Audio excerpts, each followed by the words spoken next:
together here, if you'll bear with me for just a second. All righty. Welcome to another fun, fascinating, exciting adventure of the Metro Nashville Board of Education. We definitely have a quorum, and let's see, Miss Libby, would you lead us in the pledge, please?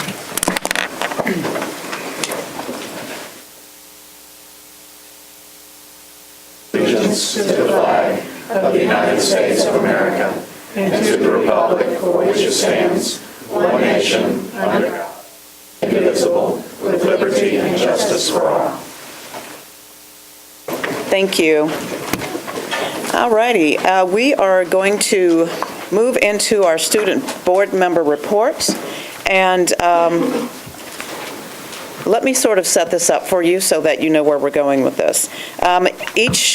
During each business meeting, I ask the student board members to provide a report on some topic that is current, that is going on in our school system, and so they have been very kind in doing their research and talking with their classmates and coming to us with a really awesome report. And so what we're going to be talking about this week, here's the question that I posed. As educational reform efforts continue to change and evolve in our school district, have you seen an improvement in how our students are learning? If you could change one thing about how you are educated in Metro Nashville Public Schools, what would it be and why? And so I am going to turn it over to Mr. Ayal, who has a response to that question. Welcome, sir. Yes, good evening. First, I'm going to read Marquetta's response. Currently, Marquetta's on a senior trip with her class, so she asked me to read her responses. So I'll go ahead and read hers first. She says, in response to the first question, I've definitely seen an improvement in how our schools are learning these past years. Instead of having students sitting in the classroom learning criteria, students are able to work in the environment with other people. For example, if you have students who are interested in working with cars, one of the best partnerships that we have is the Nissan Corporation. Being partnered with many business companies can not only help you now, but in the future for references and job opportunities. There are many opportunities for students to take part of at any time. And she says, if I could change one thing on how I was educated in the school system, it would be to change the different styles of how we are taught for different subjects. There are times in classrooms when we get tired of the same technique or teaching style. I think my point is to make learning and teaching fun. I mean, we can still have fun and learn a lot in the classroom. My point is, instead of just learning in the classroom all the time, let's go out into the community and learn more about the different subjects, standards, and criteria we need to learn. Being more active in the environment can help students learn more about a particular topic that the student is learning at the time. And now these will be my responses. To be honest, I've seen both sides of the spectrum in how educational reforms have changed and evolved our school district.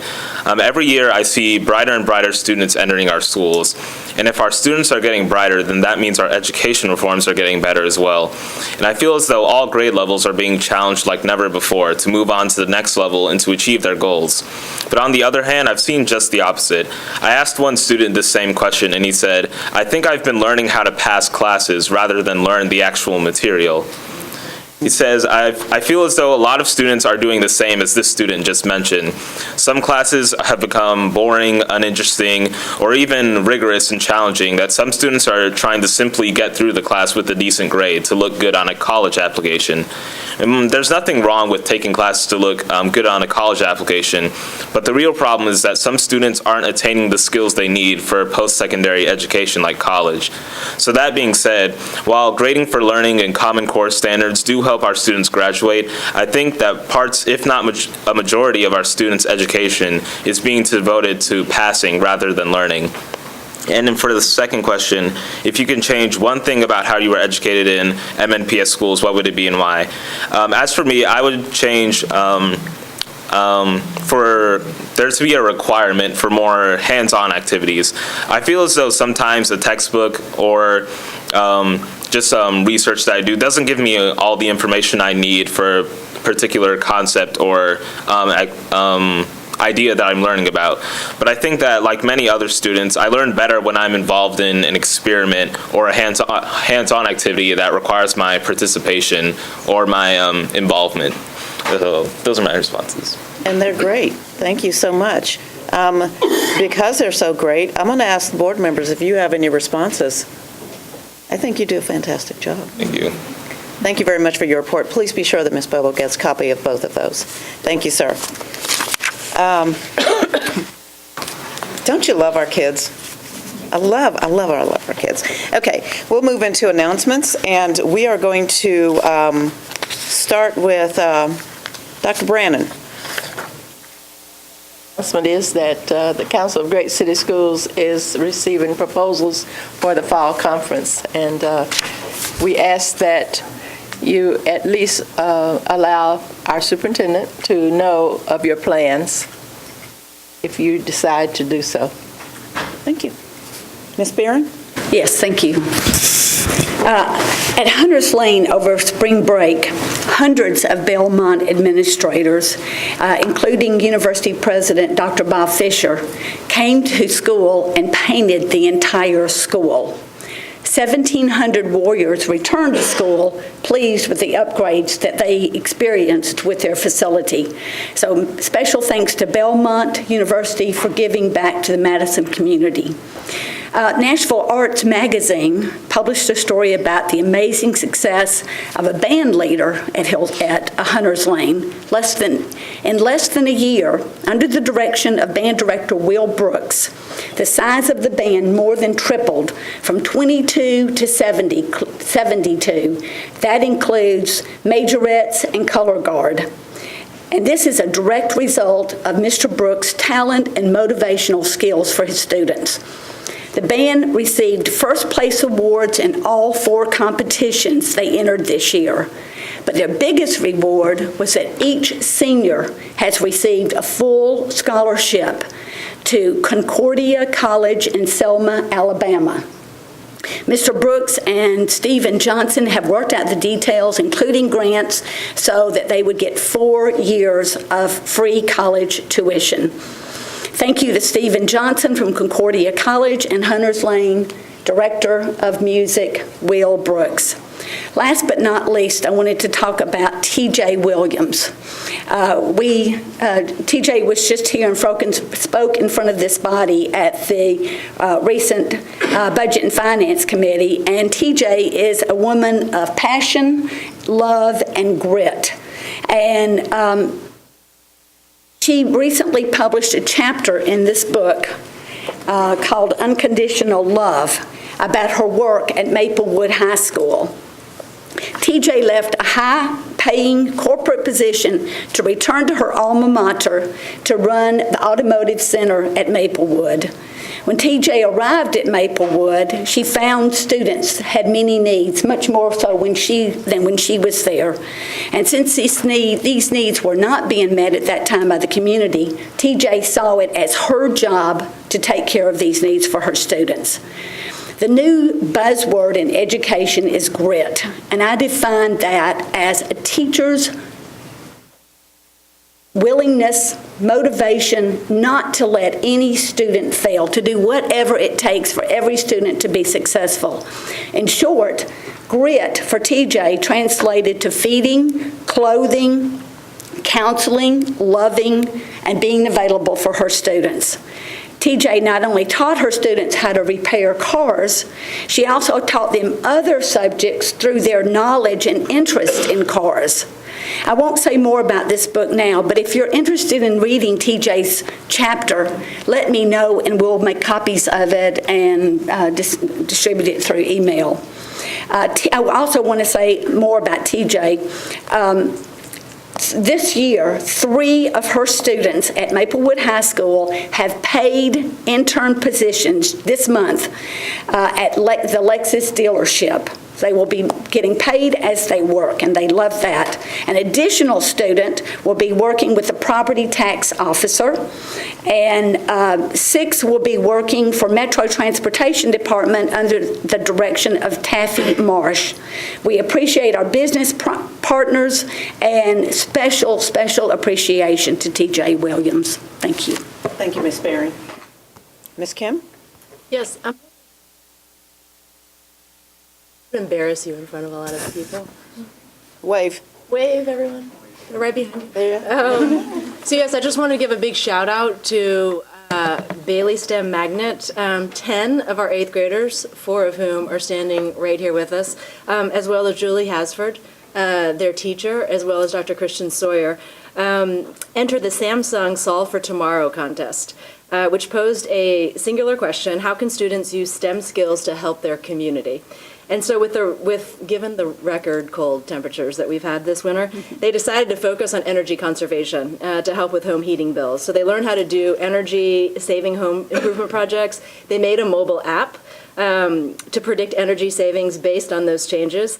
And they gave a presentation to the community about the benefits of saving energy, and then they made a video of their project and submitted it for the competition. And then a month later, they learned that they were one of 15 national finalists in the competition, which won them a trip to Austin to participate in South by Southwest, which is a conference that I've been dying to go to for many years, but I'm simply not cool enough like these kids to get in. And as a result, received $35,000 for Bailey.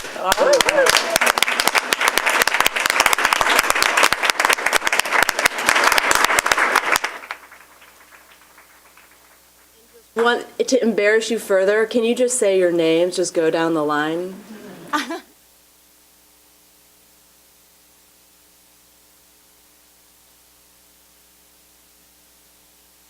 I'm Julie Oscar, their teacher. Thank you all. Great job, Ms. Congrats. Oscar. Thank you so much. Thank you, students, for coming.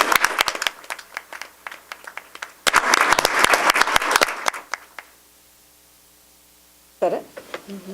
Yeah. We rock in Metro schools, just saying.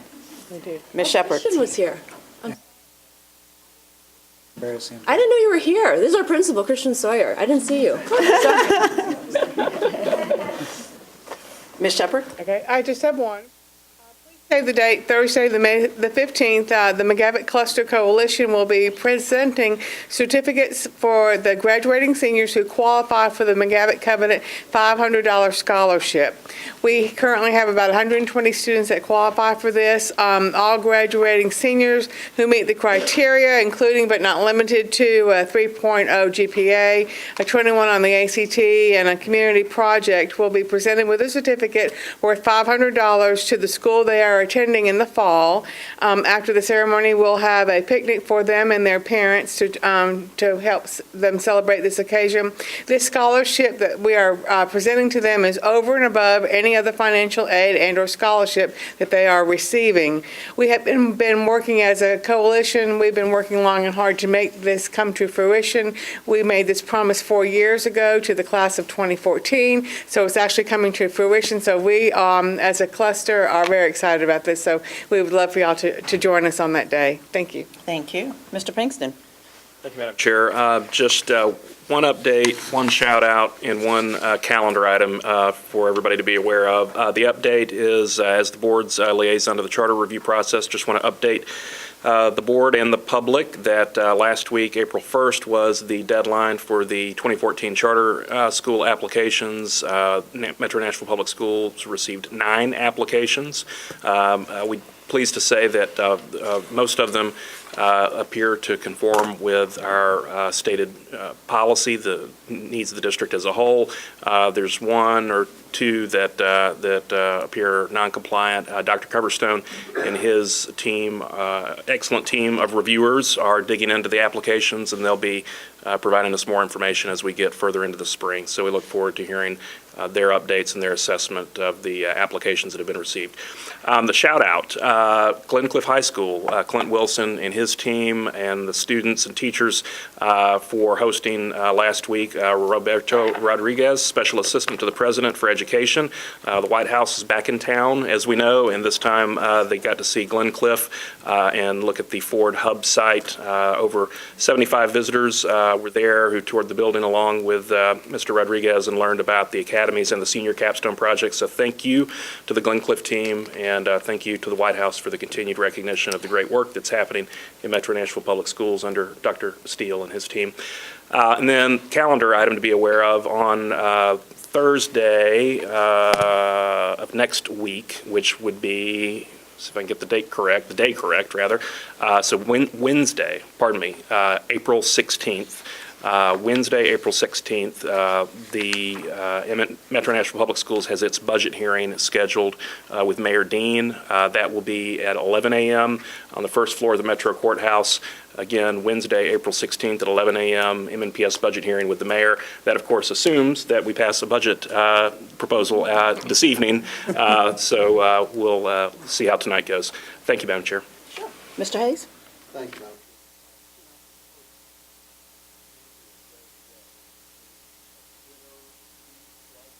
Get busy. Very important. J.T. Moore. In Minnesota. Bridgestone Tire currently has an initiative going on that's a $25,000 grant application, so I would encourage people to Google J.T. Moore and Bridgestone. The winner on April 30th would win $25,000 to make over a green space, and Nashville votes above the city in Minnesota. They have 28,701 votes. We have another 3 weeks to vote. So I hope that this is tweet worthy. How do we vote? How do we vote? Google JT Moore and Bridgestone. It'll take you to a website. You can go every day. You enter your email address. They won't send you anything unless you opt in. And their project is to build a greenhouse that would be used to teach nutritional values and promote student responsibility, and really to teach kids about healthy eating, and redo the green space behind J.T. Moore. So they were one of, I think, hundreds of applicants across the country. They were narrowed down to be one of 12 finalists. I'll say there are 2 other projects in Nashville that actually made the top 12. Those each have around 100 to 200 votes, and they're not in the school district. So Google J.T. Moore, Bridgestone. It'll take you to a page where you can vote. I hope people will go daily. I get email reminders from various parents at J.T. Moore every day to go to the website and vote. So that's the first one. The second, and this also maybe is a good tweet, I hope. It's certainly something good for our website. On Thursday, April 17th at 6 p.m. in this room, my colleague Will Pinkston and I, Dr. Register and his staff, will be hosting our 3rd community meeting to discuss plans for the new Waverly Belmont Elementary School, which will open in the fall of 2015. If you're a parent with elementary school age children, if you're a parent of childbearing, you're thinking about sending your children to Metro Nashville Public Schools, your district, I would encourage you to come and learn more about design for the building. It's not fully designed yet. To learn more about some of the zoning is discussing. So folks will be able to attend. It's a great central location, and I'm looking forward to seeing the 6 p.m. in this room Thursday night, April 17th. Thank you. Thank you. Ms. Frogue? I had a couple of announcements. First of all, this coming Friday, April 11th, Dr. Register and I will be strapping on our athletics shoes to participate in the Westmead Elementary School Dragon Dash I'm hoping they will not ask me to run, but I'm happy to be participating in this fundraiser for the school. And then I also wanted to share an experience that we had at Gower Elementary, which is my children's school, last week. They did a career week, and I wouldn't normally announce this, but the lineup was so impressive. I wanted to share it at this meeting. They had a police helicopter come and land on the rear playground. They had an NES truck that came and brought a cherry picker and took the staff up. They had a horse farrier that brought a horse and shoed a horse for the kids. What else? A Zumba instructor did a school-wide Zumba dance to Happy. And then they had all kinds of just a wide array of different jobs: architect, lawyer, and a judge. Hearse driver. So it was really, really a great experience, and I'd love to hear if other schools are doing this kind of thing, because I was very impressed, and the kids, I think, really enjoyed it. So thank you to Ms. Fraser, our principal, and the rest of the staff for pulling that together. Perfect. Thank you, Ms. Rhodes. And I've got just a couple of announcements, and then we will move into our awards and recognitions. Metro Schools will accept applications for pre-K for the 2014-2015 school year, Monday, April 14th through Monday, April 21st. So get those applications, and you can go online to MNPS.org to get more information. Also, families may apply at any site offering pre-K from 8 a.m. until 3:30 p.m. school days with extended hours, Thursday, April 17th from 7:30 a.m. until 6:30 p.m. Schools are closed Friday, April 18th. Just a footnote, don't go on Friday, April 18th. You will not get in. For pre-K sites, registration requirements and other information, again, visit our website at www.mnps.org, or you can contact customer service at 259-4636. Also, no, I think that's it, because I'll get into something different. Okay, so announcements done. We'll go into awards and recognitions. National School Boards Association, 20 to watch, Dr. Steele.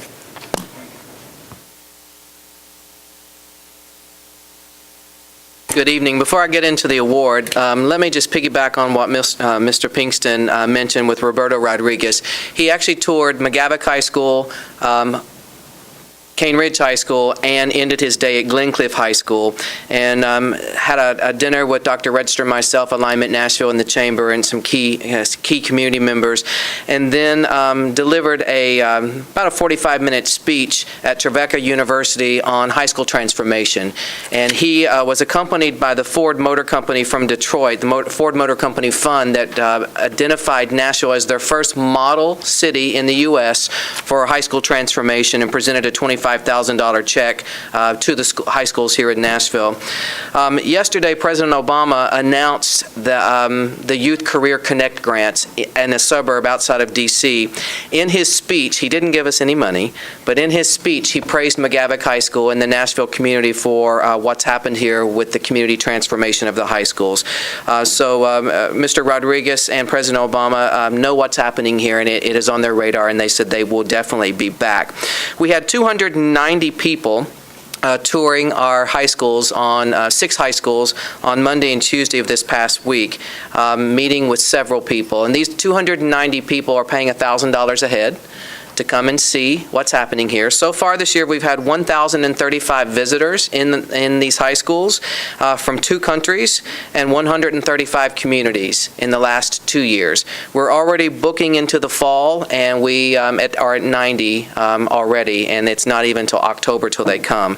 People are so energized around the country to see what's happening here and the transformation that is occurring, and it is always a work in progress and always will be a work in progress, but people are hungry to learn from our successes and our failures, and that money goes back into the schools to support our kids in the 12 zoned high schools who are in the academy structure. So we're very pleased with that. And the economic impact, what we call educational tourism, you can do the math. With 1,035 people in 2 years at $1,000 a head for meals, and what they spend downtown and their hotels and buses, it is having an economic impact on this city. And I will say too, Dr. Steele, we were at the National School Boards Association conference this weekend. I ran into several of those school board members who had been here, and they had very high praises for what they were able to accomplish, some of the things that they saw. So it is still having a wide range impact. And thank you coming and speaking to the school board members who attended. So it's my pleasure tonight to recognize one of our own. Dr. Keisha Ray is the president of the International Society for Technology Educators, which is ISTE, which is the world's leading organization for technology education. And she has been recognized by the National School Board Association's Technology Leadership Network. They select 20 distinctive education leaders for their 20 to Watch Award. These leaders from across the country are noted for their ability to inspire colleagues to incorporate innovative technology solutions that contribute to high-quality learning environments and more efficient school district operations. Among this year's 20 to Watch honorees is our own Dr. Keisha Ray. She and other honorees were recognized at the 2014 Consortium for School Networking, known as COSN, conference in Washington, D.C., along with TLN hosted a luncheon at the conference in New Orleans. So I'd like to congratulate Keisha, Dr. Ray, and have her come up.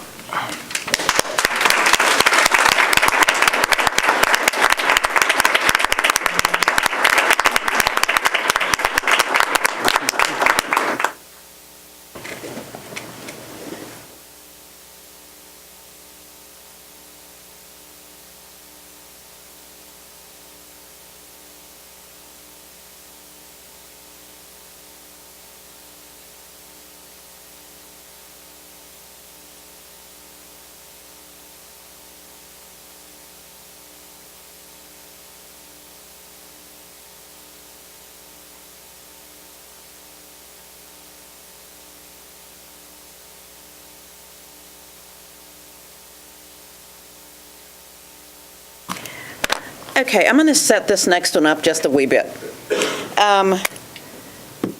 Vice Chair Shepherd and I were recently privileged to go to Guangzhou, China, on an educational leadership and learning exchange program. It's a cooperative program between Vanderbilt University and Metro Schools here in the U.S.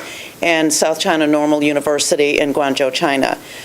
During that visit, and we'll talk a little bit more about our visit a little bit later, but during that visit, at the end of the program, there is what is called a graduation ceremony, and we graduate. And so it kind of took me back to high school, 5 years ago when I graduated high school. But it was a great program. And we were all a wee bit surprised at the end of the program because our China family, is what we'll call them, presented us with something that took us all a little bit by surprise. And so I would love for Mr. Ronnie Wilson and his wife Sandra to come forward. Also, David Laird, Tom, if you could both come forward as well. David, if you want to offer just a few words, or Tom, a few words about what the L program is about before we do this really fantastic presentation. And get your tissues ready, I'm just saying. The L program is a really powerful form of professional development where we take a variety of members of Nashville's educational community to China for 2 weeks. And we are hosted within the schools of different types of schools throughout Guangzhou. We are hosted in the homes of the educators and their parents. And it's an incredibly powerful, reflective experience for our educators. But as you also might imagine, it's an incredible logistical hurdle as well, particularly when we also host a delegation of educators from China who will be coming to us this October. I would also add we are in the 9th year of this program, so it's a very well-worn path, and there's a lot of very strong personal connections that have been built over the years. And part of that personal connection, when our delegates from China come here, Ronnie, it has been our great, fantastic ambassador. One of the things that we learned from our Chinese delegates, your impact is this. You have a lot of people in China saying, y'all come back now, you hear? And so it was especially nice, and I'm going to read this. It was especially nice when Dr. Hong Wang asked me to come to the podium and read this letter. I had not seen it until that very moment, and I read it at our graduation in front of all of our delegates. So I want to read this to you, and I have sworn everyone to secrecy, so nobody on this board except for this one here knows exactly what we're about to do. Okay. Dear Ronnie, on behalf of South China Normal University L Program and our local Chinese principals, I am writing this letter to invite you and your wife to visit us in Guangzhou, China in the year to come at your convenience. You are a very important part of our L program. You are a true ambassador of Nashville Public Schools. What you have done is not simply picking up our delegations from the airport and driving us to various places for various activities during the past 8 years without any absence, but you are the one who has been delivering the message of what a nice and respectful person should good education make. We have enjoyed having our meetings and debriefings on your bus, and we've also enjoyed singing together on your bus. We enjoyed being greeted every time while getting on and off the bus. You've been so nice and kind to our Chinese visitors. We've been truly touched by your Southern hospitality. You are the one highlight of our trip in a very humble and touching way.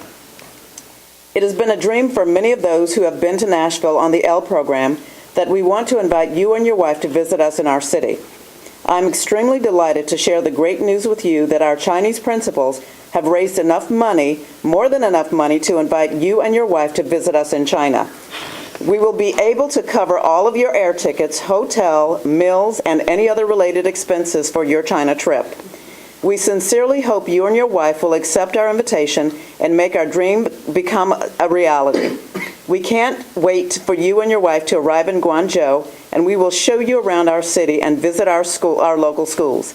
We want to return it to you with our Chinese Southern hospitality as well.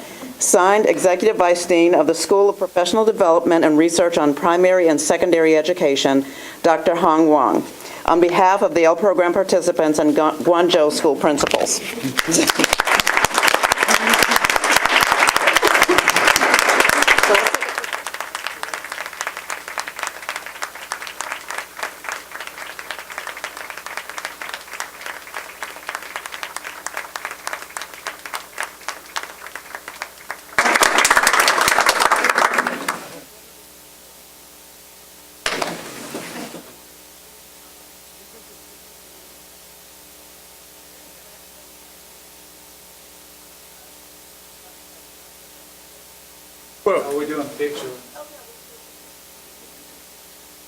The only thing I would interject into the discussion is, and certainly as they phrased it, you are welcome to take this trip at your convenience, but if you would prefer to participate with the delegation and go with all of us next March, you'd be more than welcome to come along on the trip with us. And I invited some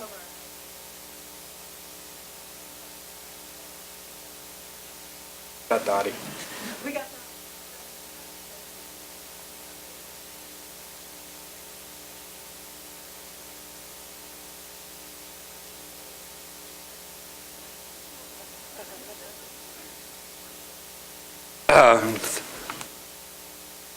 Thank you for allowing me to do it, because it's always been a pleasure, and I've always looked forward to them. They're always a treat. They're always so scared that first day, and I don't know, but Tom and I by the first day we just got them. We just bring them in, and they're just our family, and that's just the way it's just going to be. The first year was. We had some high dignitaries on there, and we didn't know, and Tom didn't know, and I didn't know, but before it was all over, we had them all hugging and kissing us just like they were just our family, and that's just the way it was. Now it's not just it was Tom also. Tom and I worked great together, and he'll always be my brother, and that's just the way it always will be. But thank you, and I appreciate it, ma'am. It's a dream come true, and I appreciate it. Thank you, Dr. Register, and thank you all board members. I appreciate everything you've done for the ELF. I mean, for this program. Thank you very much. They'll always appreciate it.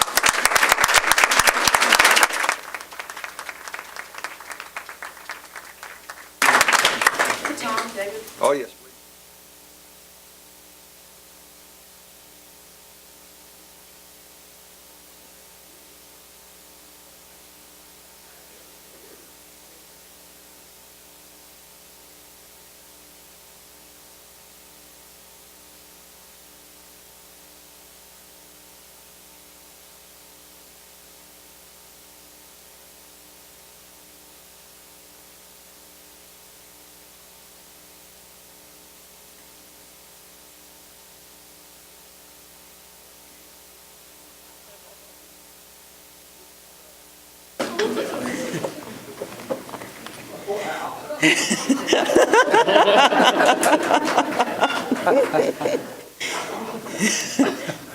Okay, so for anyone who actually still has dry eyes, we are going to move into public participation.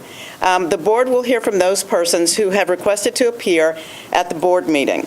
In the interest of time, speakers are requested to limit remarks to 3 minutes or less. Comments will be timed. Board members will not immediately respond to speakers during the public comments period, but may follow up after the meeting. As I call your name, please come forward to the podium. Please keep in mind that once your 3 minutes are up, you will be notified, and I will ask you to stop speaking. If you are in the middle of finishing a sentence, I will allow you to finish that sentence, but then you will need to stop. So we are going to start with Stephen Henry. Next up will be Christina Gilliam, followed by Ella Butler. Is Stephen here? Okay. Christina Gilliam.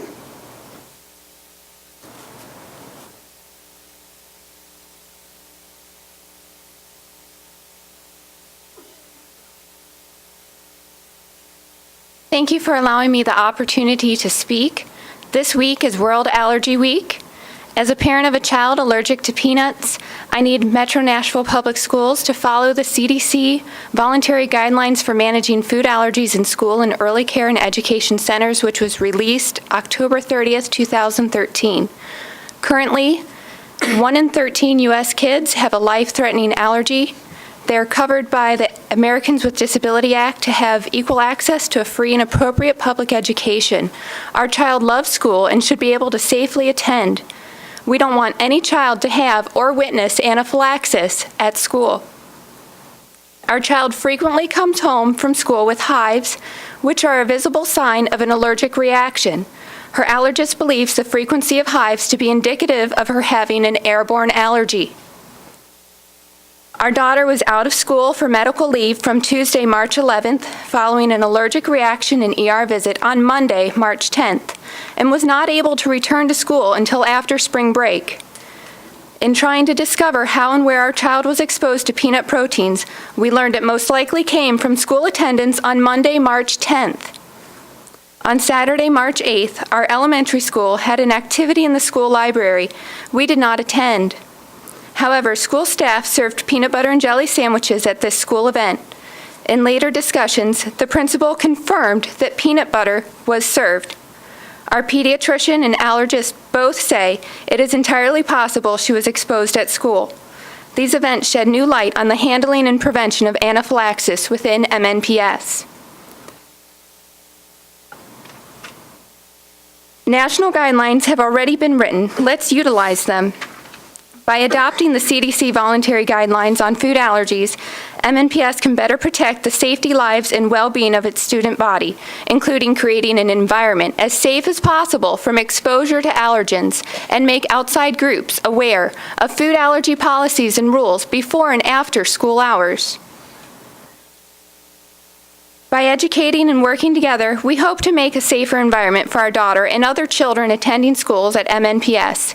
These changes would help ensure the safety of not only our child, but also the safety of other children with allergies attending MNPS schools. Until this policy is changed, we will continue pursuing this matter for the safety of our child and the current and future students at risk of anaphylaxis. Isn't the life of a child worth it? Thank you. Thank you. And Eric Huth is speaking on behalf of Stephen. Thank you, ma'am.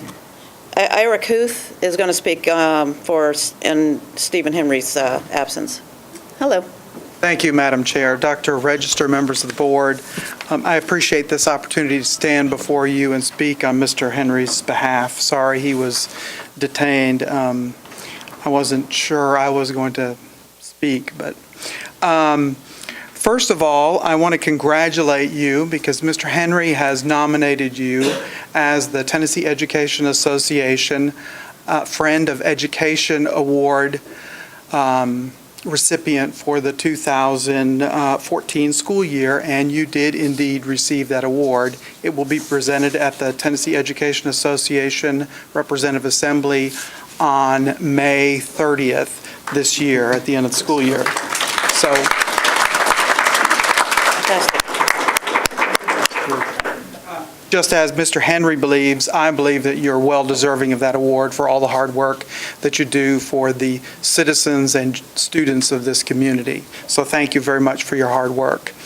Another thing that I'm here to talk about this evening is a project that we've been involved with jointly with MNEA for the past school year. But I'll go back another year. 2 years ago, after a couple of false starts, we started a project where we used some funding from Race to the Top to get some teachers involved in what was then called, it was a product of the National Board of Professional Teaching Standards called Take One, which was essentially an opportunity for teachers to do one portion of the National Board's program. You could take one, at that time, you could take one component and you could do one submission for National Board certification. National Board has since revised its process, so you can't do take one anymore.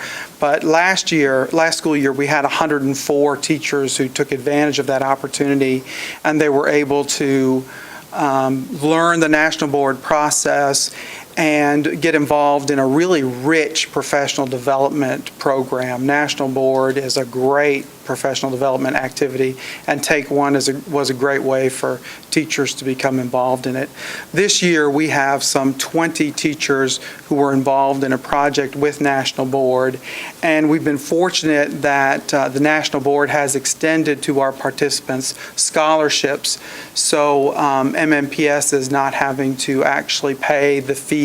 So that's a great opportunity for our participants, and we're hoping that we're going to get more and more National Board teachers in MNPS in the coming years, and this is a great start to a great program. So I just wanted to inform you of that. Thank you very much.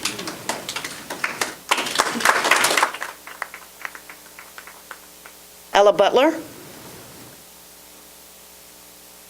Monique Cummings. Demaso Dempsey.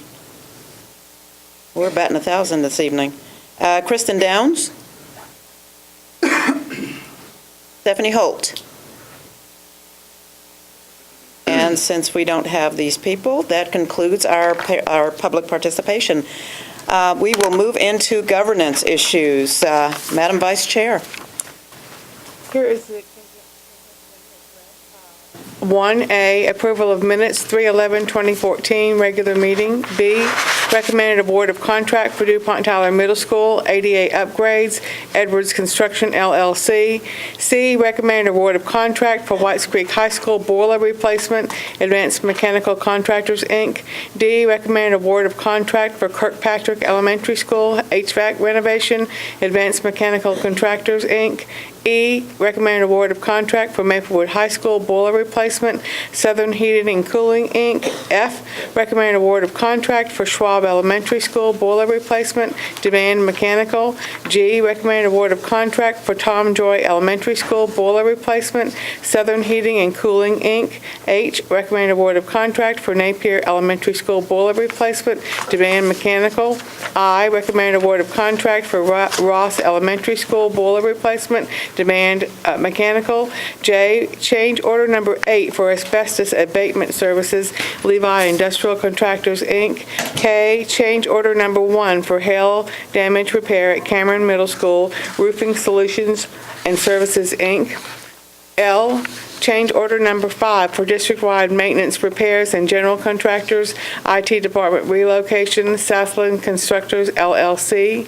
M, change order number 3 for Rose Park Middle School renovations, Messer Construction Company. N, supplement number 1 for Waverly Belmont Elementary School additions and renovations, Tuck Hinton Architects, PLC. O, recommend approval for district-wide roof repairs, Glendale Elementary School, RSS Roofing Services and Solutions, LLC. P, recommend approval for district-wide roof repairs, Transportation Building, RSS Roofing Services and Solutions, LLC. Q, recommend approval for district-wide roof repairs, Rosebank Elementary, RSS Roofing Services and Solutions, LLC. R, recommend approval for district-wide roof repairs, Cameron Middle School, RSS Roofing Services and Solutions, LLC.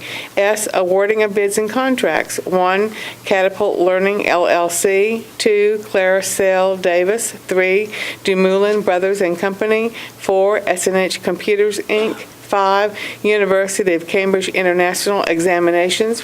6, Vanderbilt University Center for Science Outreach. 7, Vanderbilt University School for Science and Math. T, recommend approval of textbook adoption. U, recommend approval of request for compulsory attendance waiver.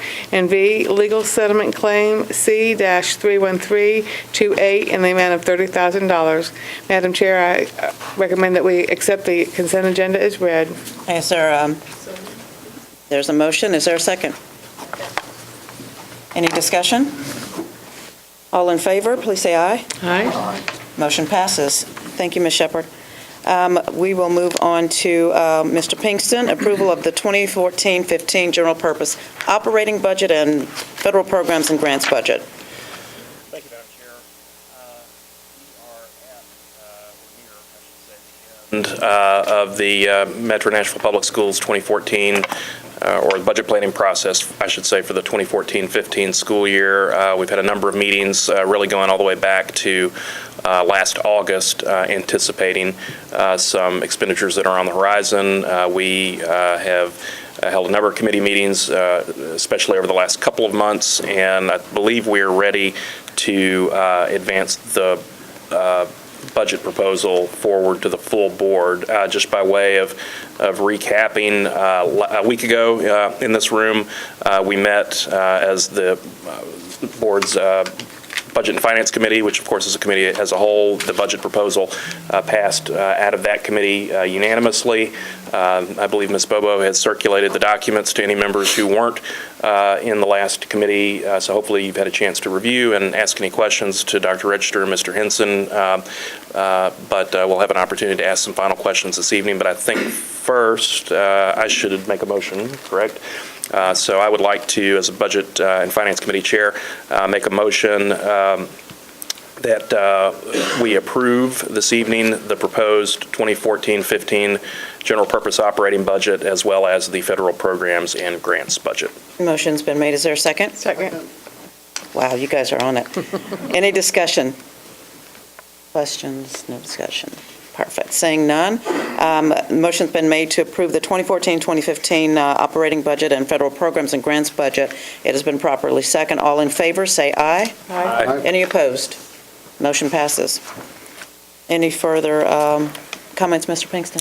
No, just thank you, as always, to Mr. Henson and his team for all the hard work they put into producing that document. It is an award-winning budget document from the American Association of School Business Officials. Is that what it's called?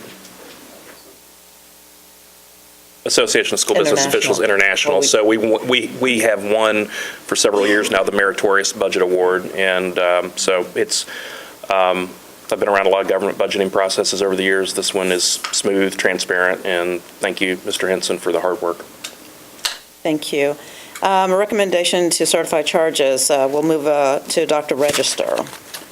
Thank you, Madam Chair. I have 3 recommendations for bringing charges tonight to the board. I'll start with the first and ask for your vote on each one of these, of course. Charges supporting dismissal of David Dismuke. Dear board members, I'm writing to recommend... Dr. Register, let me stop you for a second. Are you able to hear? No. Yeah. Is the mic on? Yeah. Is that good? Is it better? Is that better? No? Can't hear? Can't hear. Can you hear now? All right, I'll do it this way. I'm writing to recommend the dismissal of David Dismuke from employment as a tenured teacher with the Metropolitan Nashville Public Schools, pursuant to TCA subsection 49-5-511, I have charged him with unprofessional conduct, unbecoming a teacher, incompetence, inefficiency, and neglect of duty, which are grounds for his dismissal pursuant to Tennessee Code Annotated 49-5-511. These terms are specifically defined in Tennessee Code Annotated 49-5-501. Evidence supporting these charges was set forth in my letter to David Dismuke on March 31st, 2014, a copy of which is attached. I'm asking you to certify these charges by voting that if proven true, these charges warrant Mr. Dismuke's dismissal. Should you certify these charges, I will inform Mr. Dismuke of your action and formally advise him of the right to request a hearing before an impartial hearing officer. At the present time, I am only asking you to certify the charges. I am not asking you to weigh evidence either for or against dismissal. I'm merely asking you to vote that the charges, if proven true, warrant dismissal.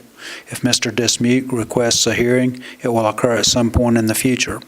Accordingly, it is my recommendation that David Dismuke be dismissed from employment with the Metropolitan Nashville Public Schools.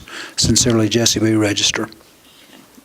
Is there a motion to certify charges in this matter? We certify charges. Is there a second? Second. Any discussion? All right, we'll take the vote. All in favor? Aye. Aye. Any opposed? Motion passes. All right, let's try it this way. Can you hear okay now? Can you hear? Okay. Charges supporting dismissal of Sharon Hahn. Dear board members, I am writing to recommend the dismissal of Sharon Hahn from employment as a tenured teacher with the Metropolitan Nashville Public Schools pursuant to Tennessee Code Annotated 49-5-511. I have charged her with unprofessional conduct, becoming a teacher, incompetence, inefficiency, and neglect of duty, which are grounds for her dismissal pursuant to Tennessee Code Annotated 49-5-511. These terms are specifically defined in Tennessee Code Annotated subsection 49-5-501. Evidence supporting these charges was set forth in my letter to Sharon Hahn on March 31st, 2014, a copy of which is attached. I am asking you to certify these charges by voting that if proven true, these charges warrant Ms. Hahn's dismissal. Should you certify these charges, I will inform Ms. Hahn of your action and formally advise her of the right to request a hearing before an impartial hearing officer. At this time, I am only asking you to certify the charges. I am not asking you to weigh evidence either for or against dismissal. I am merely asking you to vote that the charges, if proven true, warrant dismissal. If Ms. Hahn requests a hearing, it will occur at some point in the future. Accordingly, it is my recommendation that Sharon Hahn be dismissed from employment with the Metropolitan Nashville Public Schools. Sincerely, Jesse B. Register. Is there a motion to certify charges against Sharon Hahn? I move that we certify charges against Sharon Hahn. Is there a second? Second. Any discussion? We'll take a vote. All in favor? Aye. Any opposed? Motion passes. Charges supporting the dismissal of William Dale Sloan. Dear board members, I am writing to recommend the dismissal of William Dale Sloan from employment as a tenured teacher with the Metropolitan Nashville Public Schools pursuant to Tennessee Code Annotated subsection 49-5-511. I have charged him with incompetence, inefficiency, and neglect of duty, which are grounds for his dismissal pursuant to Tennessee Code Annotated 49-5-511. These terms are specifically defined in Tennessee Code Annotated 49-5-501. Evidence supporting these charges was set forth in my letter to William Dale Sloan on March 31st, 2014, a copy of which is attached. I am asking you to certify these charges by voting that if proven true, these charges warrant Mr. Sloan's dismissal. Should you certify these charges, I will inform Mr. Sloan of your action and formally advise him of the right to request a hearing before an impartial hearing officer. At the present time, I am only asking you to certify the charges. I am not asking you to weigh evidence either for or against dismissal. I am merely asking that you vote that if the charges, if proven true, warrant dismissal. If Mr. Sloan requests a hearing, it will occur at some point in the future. Accordingly, it is my recommendation that William Dale Sloan be dismissed from employment with the Metropolitan Nashville Public Schools. Sincerely, Jesse B. Register. Your motion to certify charges against William Dale Sloan. I move that we certify charges against William Dale Sloan. Is there a second? Second. Any discussion? All in favor, say aye. Aye. Any opposed? Motion passes. Thank you, Dr. Register. We will move on to the resolution. Ms. Frog. I have brought a resolution that pertains to handguns in parks, and it may seem a little odd at first glance that I'm bringing a gun-related resolution to the school board, but it directly applies to us as a school district. Move your mic just a little bit closer to you. Okay. Thank you. This, the bill in question, which is pending before the legislature, would remove the authority of the Metropolitan Council to enact a prohibition on carrying handguns and firearms in public parks. And MNPS uses public parks for a variety of school activities. We use the parks for their playgrounds, for recreational activities, for athletic activities. And the bill that is currently pending basically removes local control. It would take authority away from the Metropolitan Council to protect the parks. And so I will just read the resolution and then we can have discussion. The title is a resolution of the Metropolitan Nashville Board of Public Education opposing passage of House Bill 1407, Senate Bill 1496, which revokes the authority of local governmental entities to prohibit the carrying of handguns in parks and at recreational facilities.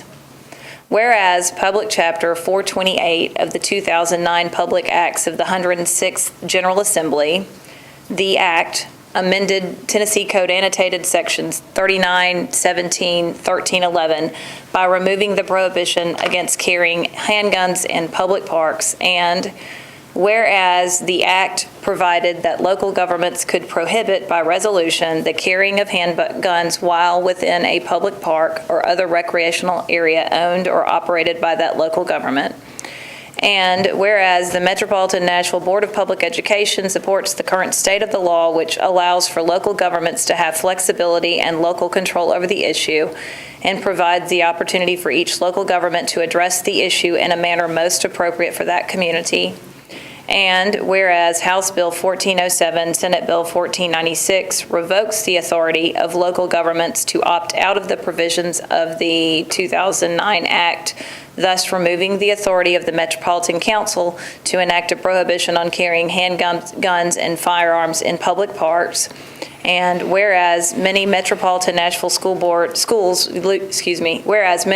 Metropolitan Nashville schools use local parks for their recreational and academic purposes.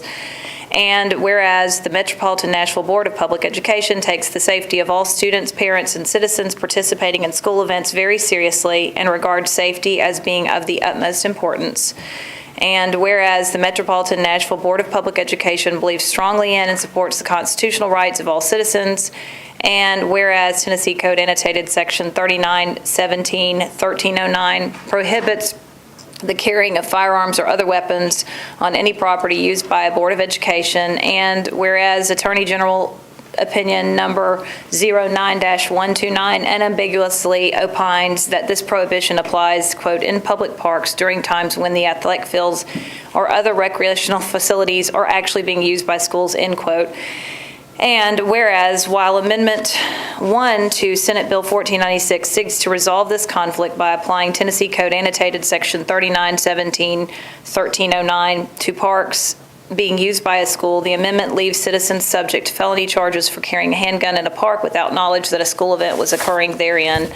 And whereas, as a matter of conscience and consistency with Tennessee Code Annotated Section 39-17-1309, which prohibits the carrying of firearms or other weapons on school grounds and at school events, Metropolitan Nashville schools shall not use any local parks where handguns are allowed.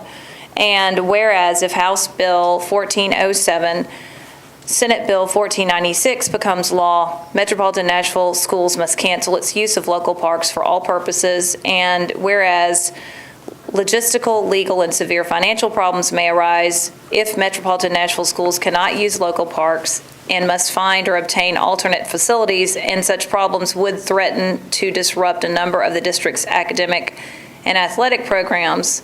Now, therefore, it be it resolved, the Metropolitan Nashville Board of Public Education opposes the passage of House Bill 1407, Senate Bill 1496, which would remove the authority of local government entities to prohibit the carrying of handguns in parks and at recreational facilities owned by that local governmental entity. The Metropolitan Nashville Board of Public Education supports leaving in place Tennessee Code Annotated Section 3917-1311 as it is currently written and without modification. And I should also add that the Williamson County School Board recently passed a very similar resolution.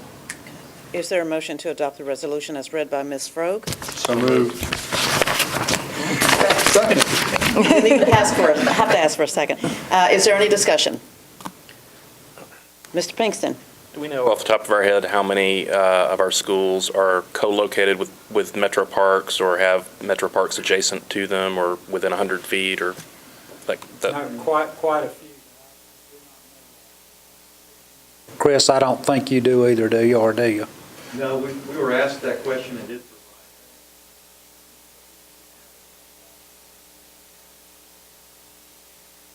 provide. It's quite. I think Mr. Hayes has at least a couple of them, don't you? Two more. I know. Any further discussions?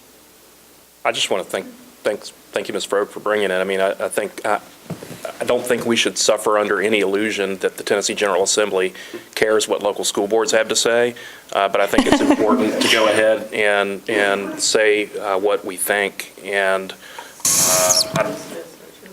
what's best for children and the health, safety, and well-being of children. So thank you for bringing it, and we'll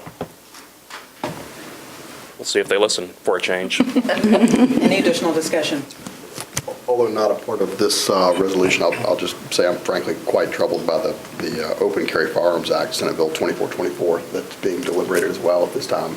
The notion of people walking around the street with firearms strapped to their side that aren't police officers, right? We have north of 100,000 kids in our community. The opportunity for a small child to reach and try to grab a gun from an adult, what it says about our community and how those kids grow up, if it were to pass, seeing weapons within the school district, and it's interesting. We have these conversations even in my child's daycare. You know, they don't allow them to build Lego guns. In MNPS, guns are zero tolerance. Play guns, real guns obviously, are zero tolerance, and I think the direction that some of the people in the legislature are headed is misguided, unfortunately. So I applaud this resolution. That's a very good word. That's generous. That's a kind of Any further discussion? Seeing none, we will go ahead and take a vote. All in favor of passing the resolution, say aye. Aye. Any opposed? Motion passes. Thank you, Ms. Frogue.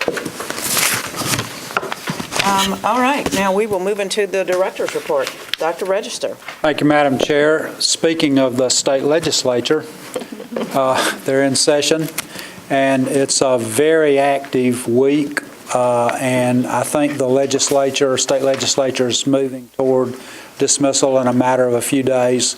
As you know, Hank Clay is our legislative liaison and spends days and nights in the legislature, and I've asked him to give you a brief update, including anything that's happening today. Hank? Thank you, Madam Chair, members of the board, and Dr. Register. Happy to come and give you an update. Ms. Bobo just passed out a two-pager that updates you on a few bills that we've been tracking. Happy to walk you through those and answer any other questions you might have.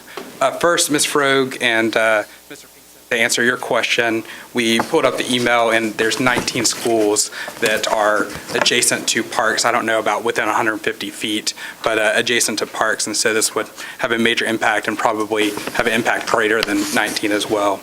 And to update you on that bill, it passed the Senate today, and luckily is running into some trouble in the House, and so hopefully that will be stopped, and your resolution will go a long way towards that as well. So the first topic that we want to talk about are the Common Core state standards. This has gotten a lot of media attention this year. There's been a push from different wings of the General Assembly to roll back and repeal Common Core, as well as that at Park. There's a great variation between all the different measures being taken. Our position as a district, and Dr. Register may prefer to go into greater detail, is to focus on three things. First, Common Core state standards must be preserved. They're vitally important for our students. Our teachers have been implementing them for years now, and it's what we need as a school district. Additionally, we need an assessment that's aligned to those standards, and that's the Park assessment. This is a completely redesigned assessment that is going to give students greater opportunity to show their knowledge, and teachers deserve an assessment that's matched to the standards that they're actually testing. But we also recognize that there's a lot of anxiety around this. And so Dr. Register has recommended a soft landing that would be a one-year hold harmless for teachers, for students. I learned yesterday as I learned more and more about this, that students' actual grades and classes are tied to these assessments sometimes as well, schools and districts. So that is the compromise that we're pushing, and be happy to answer any questions you have about Common Core. Any questions? I'm just concerned about the number of tests that the park will generate. Not only the number of tests that are dictated from the state, but also the number of practice tests to get ready for the test and predictive tests. So I just want to say that comment for public notice. Thank you. Okay, so the charter authorizer, it's also a bill that's gotten a lot of attention this year, and as you remember, it tied over from last year. Just to remind everyone where we are in the second year of a two-year session, and we're coming toward the end of it. They hope to adjourn by next week, and time is certainly in our benefit on this. The state-level charter authorizer passed the Senate 2 weeks ago, and then went back to the House on message calendar to correct a few technical corrections on years since it didn't pass last year. The House then rolled that for 2 weeks and is scheduled to come up again this Monday. To remind you what this does, this would allow a charter school that applies to you all. If you were to deny it, then they could appeal to the state school board. Instead of the state school board appealing the decision, then remanding it back to you, the state school board would then be the authorizer of that school, and that school would be under the state school board's control unless there was a mutual agreement to bring it back to the school district. This applies to districts with schools in the bottom 5%. Of course, Metro Nashville Public Schools is one of those, along with 4 other counties around the state. Any questions about that? Any questions or comments? I have a question on that. So the fiscal note on schools that are remanded back to us, they would be our responsibility even though we did not approve the school? That's correct. So state law requires that all state and local revenue, is that right? Revenue go to the charter student. And so that would apply to schools approved by the state board. All of those funds would come off the top of our BEP allocation. So we would actually never see that money. It would just go to those students and the charter schools approved by the state board. And the state would be responsible for closing them if their performance was not? That's correct. And to put a finer point on that, you would not have the ability to close those schools. Thank you. And interestingly enough, and that is what is of a concern. Who's monitoring? Who's monitoring if the local school boards don't have an ability to close a school that is underperforming? Who's monitoring, and what happens to those students? And so I don't know that this bill really addresses that. That's a major concern. Mr. Hayes.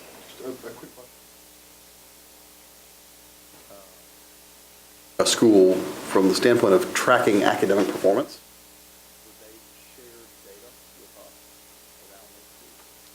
That is a good question about whether they would share that data with us. To clarify, the data will be attributable to the state. It would not be the local school board's data any longer. Would be, I think the answer to that is it'd be public information. So the data would be available, but the mechanism for sharing or passing that on to individual school districts would be subject to their procedures. And I'm really thinking, if it were to happen, we can debate whether or not that's a remote possibility or not. Right. But thinking about market share and transparency, if they're failing, and they use our academic performance framework model, or we can import data, we could at least point that out to potential parents and say, look, guys, this school's failing. Why do you want to send your child there? I would hope, at a minimum, we would have full data sharing available if it were to go anywhere, which we still don't know if it will. Mm-hmm. Any other comments or questions? You probably remember that vouchers failed last year, and it's back again this year. In fact, at a little bit before the board meeting started at 4:55, vouchers, the governor's proposal passed the Senate Finance Ways and Means Committee. It is now also tracking along in the House. It is in the full House Finance Ways and Means Committee, where it is facing an uphill battle. And so, of course, we strongly oppose this bill, and we hope that it fails in the House Finance Ways and Means Committee. This governor's proposal would start off at 5,000 vouchers across the state and increase over a period of a few years to 20,000 vouchers. It would first be available to students in the bottom 5% of schools to be eligible to take these vouchers. However, there have been amendments, as you probably remember, got stuck in the Senate last year based on more expanded versions. There's been 2 amendments to the governor's proposal, different versions in the House and the Senate. In the Senate, if the 5,000 in the first year vouchers were not used by students in the bottom 5%, and there were some left over, those vouchers would then be eligible to students in districts that have a school in the bottom 5% that I believe there's an income eligibility as well. So what it would mean for Metro Nashville Public Schools is that since we have schools in the bottom 5%, that if not all those vouchers were used by those students, that students from around the district may be eligible to take those vouchers. The House version is different in that if the 5,000 vouchers weren't used by students in the bottom 5%, then it would be expanded to schools in the bottom 10%. And so that would, I believe, include about 5 other counties, 10 counties total. So that's that. He's chomping at the bit, Mr. Pinkston. So, I mean, this is part rhetorical, but part not. So we've got a charter authorizer that essentially would siphon local dollars away from the local school system. You've got a vouchers program that would siphon local dollars away from the local school system. Have they found any other ways to siphon local dollars away from local school systems that we need to be aware of? Don't mention it. They might find a way. I mean, again, kind of rhetorical, but kind of not. I mean, is there anything else out there that looks like these things that we need to be aware of? Like sleeper legislation, so to speak? Right. Mr. Pinkston, good question, and let me get back to you on that. I'm not sure.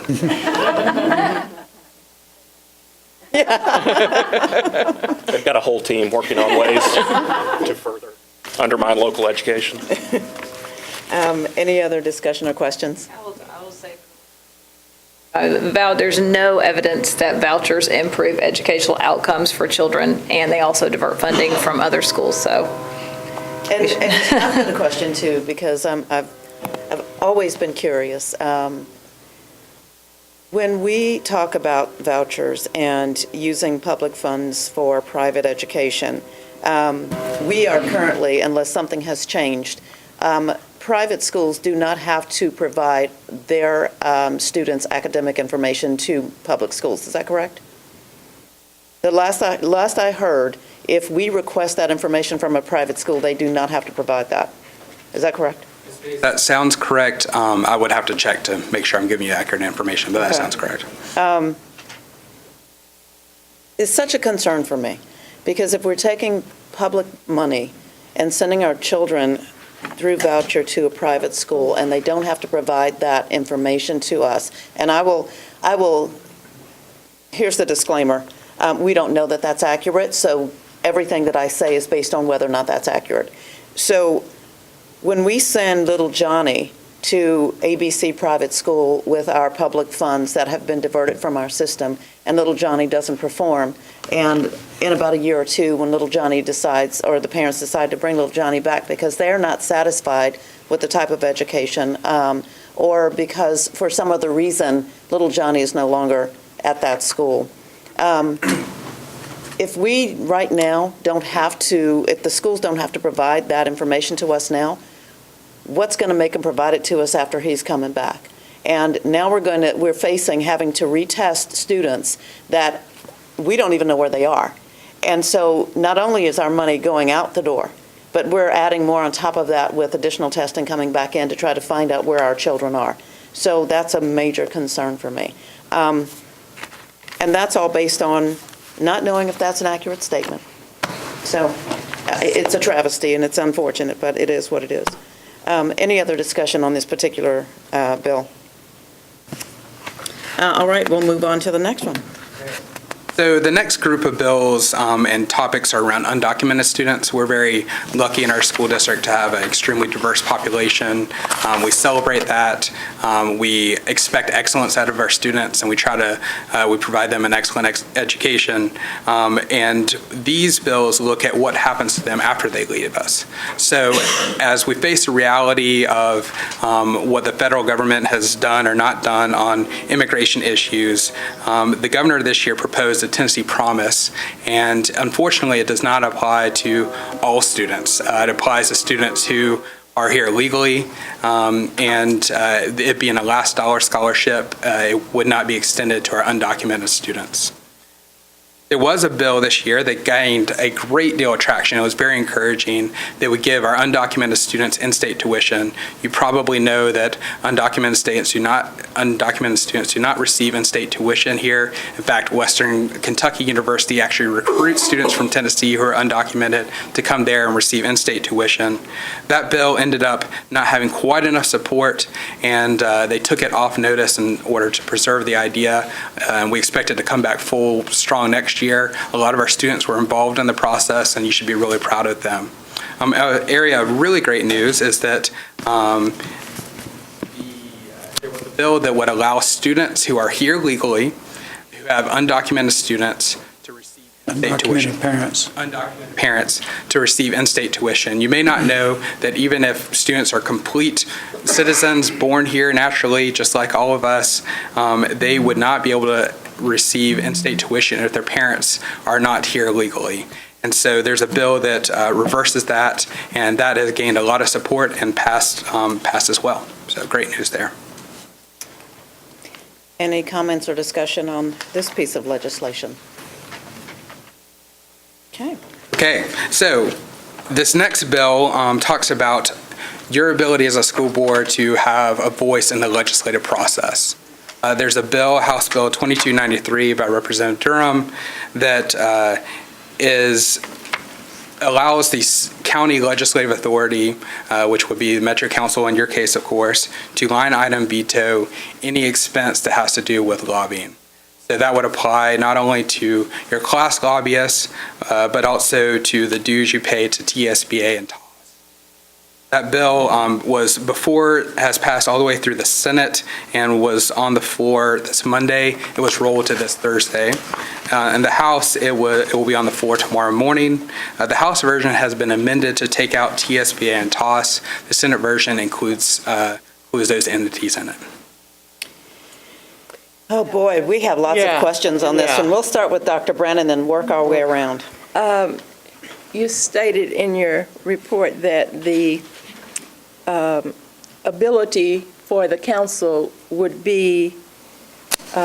enable them to veto a line item. Does it say mandate? Is that a mandate, or is it just up to the council? Up to the council. Okay. Ms. Shepherd? Especially disturbing to me, and I've made that perfectly clear on more than one occasion. Particularly disturbing is the fact that on the other side of the aisle, they're spending tenfold to take away the local board's decisions, whereas on our side, we're spending, a small amount of money. I know that you and several other people are up there working on this. Has any mention been made to the disparity in spending that's taking place on both sides of the aisle on this? It's amazing to me. That has been brought up on several occasions during discussions. Good, thank you.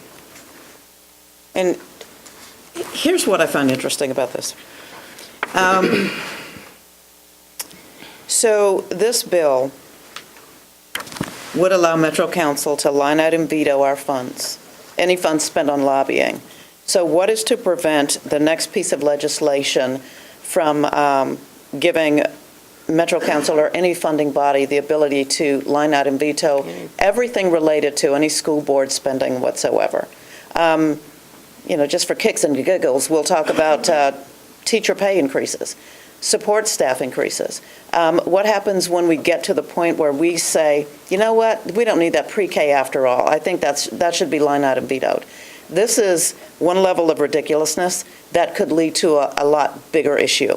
And if this passes, we're going to have a major issue in budgeting and future budgeting and funding that I can see right now. So this is a problem. Not only that, but now you're taking away, possibly taking away the ability for our state representative, the TSBA, to lobby on our behalf for the 138, 39, 42, I think we're up to 141 or 42 school board districts in the state of Tennessee at this point.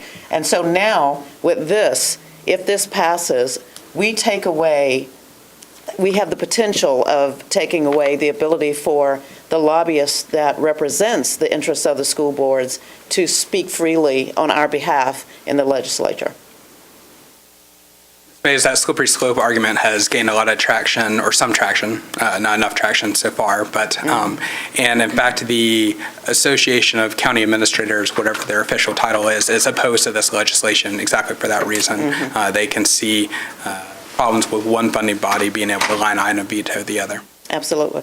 And I will tell you that as a member of the board of directors for TSBA, this is a very hot issue, and none of the board members, everyone is opposed to this bill for so many reasons, but a lot of the reasons that are listed here. So that's one of the hot issues right now, so thank you for that update. Any other comments or discussion on this one?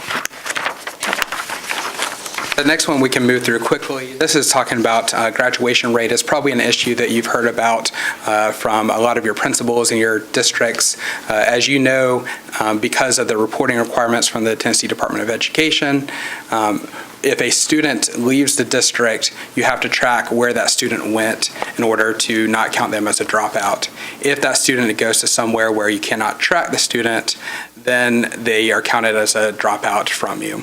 This bill would have given you 3 opportunities to track that. If you weren't able to find them, probably because they've gone back to their home country, it would enable you to mark something like that rather than counting them as a dropout. Unfortunately, it failed tied to some federal funding problems. All right. The next bill is the expanding role of the Achievement School District. This bill, as it was originally written, would have enabled the Achievement School District, once they have an initial enrolling period, if they had additional seats left in their charter schools, to enroll students in those schools outside of the Achievement School District. It has been amended so that no more than 25% of the school's students can come from outside the Achievement School District, and it does not apply to startup charter schools. It is passed the Senate floor Monday night, and it is held up in the House and the Finance Ways and Means Committee. Any comment on this piece of legislation? I had a question about the previous one, if you don't mind going back. You said that the graduation rate bill, SB 2007, didn't make it out of the committee. Was there a reason why? Yes, ma'am. The Tennessee Department of Education flagged it as being against federal codes that would then, if we were violating federal law, put state funding into jeopardy. They didn't put a specific amount on that, but that would be the reason why they took it. Thank you. Any other comments or questions on these two? And then the last one that we had highlighted for you would enable for-profit companies to operate charter schools in Tennessee. It has stalled in the House Calendar and Rules Committee. Speaker Harwell, in a rather unusual move, came into the Calendar and Rules Committee, not only spoke against the bill, but also voted against it, and it failed 10-7. It remains in that committee, could theoretically be taken back up. However, the speaker has made her intention clear, and I believe that will be dead for the session. And I had an opportunity to have a conversation with Speaker Harwell today, and her comment to me was it didn't feel right to her, and she would not support it. Any other comments on the legislative updates? Yes, ma'am. First of all, Hank, thank you for this presentation and bringing us up to date. One thing we haven't discussed is the guns in trunks, and I know that was passed last year, but there was not clarity about how that would operate, because we have a policy that says no guns on school campus, and it was my understanding that there was some question about if guns in trunks and guns, the fact that they're on opposite ends of the spectrum, which one is enforceable on school campus? I will defer to Mr. Tony Majors to be able to answer that.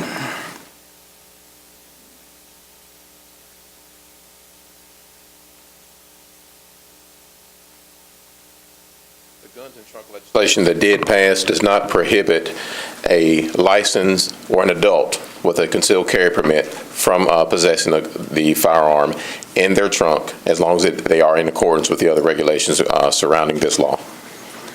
Okay, let me see if I understand that then. So a parent can come to a school, they can have their gun in their trunk legally on school property.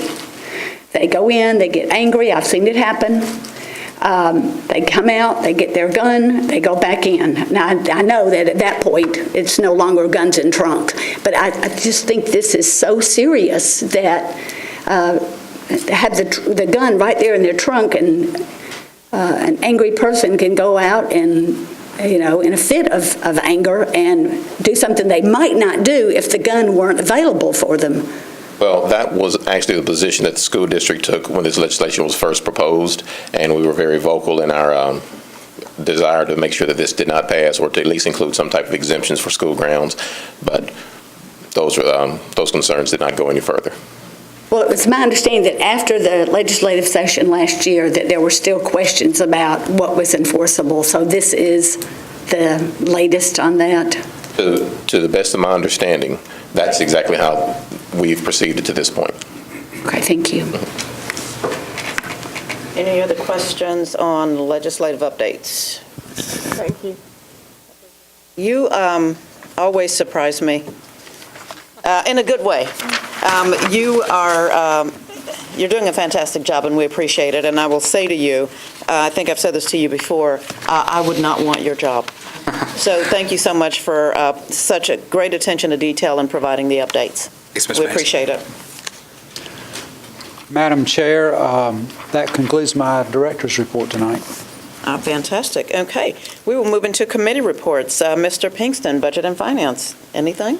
Anything at all? No, Madam Chair, just a reminder, Wednesday, April 16th at 11 a.m. Now that the full board has passed the budget, the proposed increase, then we will go transmit it to the mayor and meet with him on Wednesday, April 16th at 11 a.m., first floor, Metro Courthouse. And we'll get Ms. Bobo to send around a reminder to the board members. Anyone who can attend, that would be great. And do we have a mechanism for posting it publicly on our calendar? I have it on the calendar. Okay, terrific. That's all. Thank you. Okay. Ms. Baring, do you have a teaching and learning committee meeting? No, we haven't met yet. But do you have one coming up? Yes, we have at the end of the month, I think it's the 29th, that last Tuesday in the month at noon.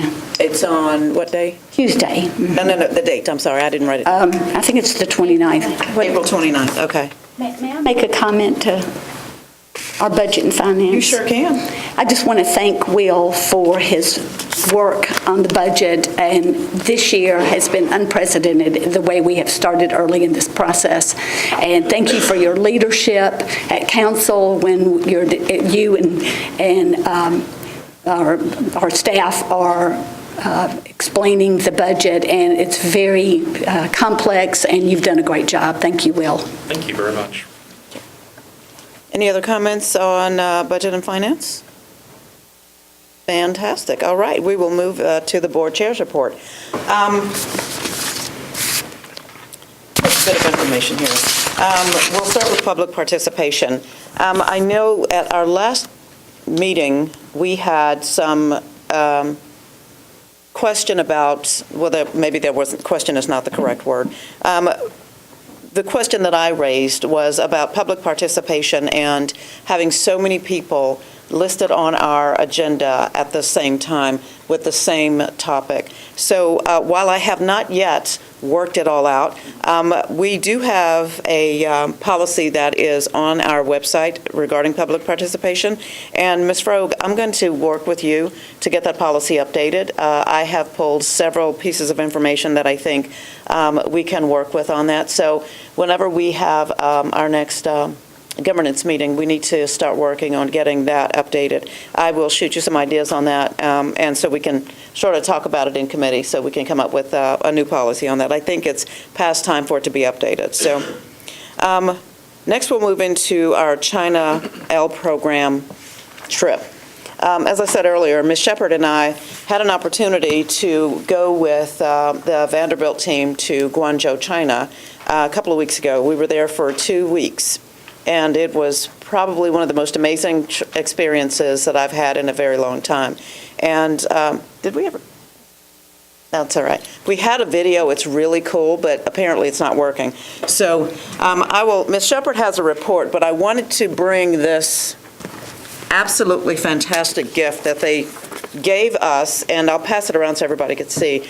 This was a gift from Dr. Hong and from President Wu, from South China Normal University for our Board of Education, and it will be on display someplace in this building, I'm not sure where, but it is absolutely one of the most beautiful pieces that I have seen in a long time. And I'll leave it here, so if anybody wants to come by and take a look at it, you're more than welcome to.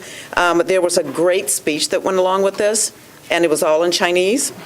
So what I'll say, my version of it is, you guys rock, and thank you for visiting China. So that's me translating Chinese to English. But I will have this here. Board members, please take a look at it. We were told that, well, we were invited back as a family. We were told before we left there that they considered us family and that we were welcomed anytime. And it was, again, one of the best exchanges I've ever had in my life. And I'll let Ms. Shepard give an official report on that trip, but I will say this. It touched my heart to be able to see these children and how they're educated and to have them open their hearts and their homes to us in such a fantastic way. It is something I will never forget, and I do appreciate the opportunity and the experience. So now, Ms. Shepard, you can give the official report. Okay, this is the official report. I appreciate the honor of being able to represent Metro Nashville Public Schools on this trip to China. We were gone from the 15th to the 28th. Visiting the schools was a truly eye-opening experience. High school students in China are under an incredible amount of pressure. In fact, this past week, they took the 3-day examination that they take to get into university. And getting into the university is the tantamount experience of their high school career. And they study hard for it. They have required subject matters on this high school examination. When we would talk with students either one-on-one or in an assembly or whatever, that was the topic of conversation for all of them. It's foremost in their minds, their entire high school career. Their high schools are grades 10, 11, and 12. At one point in time when we were at a middle school, I had a little 12-year-old student ask me, how many 7th graders in the United States wear glasses? I had no idea where that question was coming from. And finally, one of our interpreters said that because they have so many studies, they study all day long, and the belief is that among the students is that because they study so much, that it gives them nearsightedness, and that's why so many of their students wear glasses. And so I had not noticed up until that point. So then I started making note, and he was right. A lot of the students in middle schools and high schools wear glasses. That's how much work that they do. We were treated like royalty. It was very difficult to come back and be a commoner, because everywhere we went, we were treated like royalty. They really, truly appreciate our being there as much as we like being there. We saw a lot of traditional Chinese dance. We went to one elementary school where they had the Chinese dragons, and they had about 150 students doing dances with the fans. It was precision dancing, I will tell you. It was great. And I would be remiss if I didn't mention the volunteers and interpreters at South China Normal University.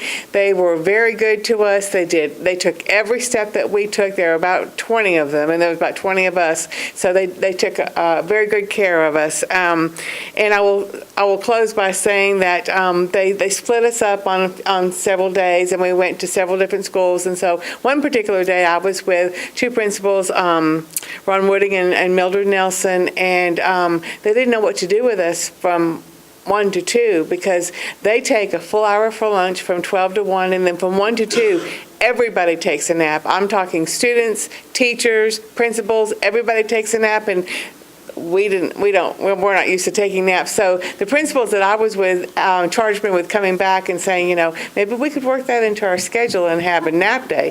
Having said that, they also go to school from 8 to 5 every day. So, it's a trade-off. So, it was a very good experience, and I appreciate being able to attend. And I'll add one thing. We talk a lot about accountability in Metro Nashville Public Schools, and as Ms. Spearing alluded to, we have lots of tests. It seems as though we test our children to see if they can pass the test for the test.